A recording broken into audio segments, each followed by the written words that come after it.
আফ্রিকার বিস্তীর্ণ জঙ্গলে এক রাজা ছিল, তার নাম ছিল জিঙ্গা। জিঙ্গার ছেলের নাম ছোট্ট সিংহ সিম্বা।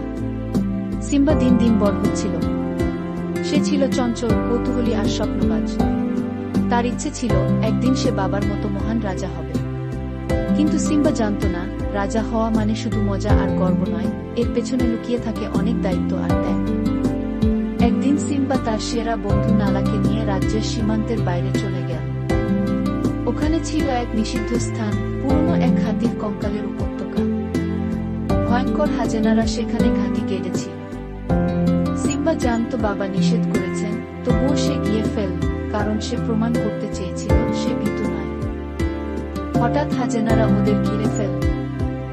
সিম্বা আর নালা ভয়ে কাঁপছিল, কিন্তু ঠিক তখনই রাজা মুফাসা এসে হাজেনাদের তাড়িয়ে দিলেন। পরে তিনি সিম্বাকে বললেন, সাহসিকতা মানে বিপদে ঝাঁপিয়ে পড়া নয়, বরং কখন থামতে হবে সেটা বোঝা।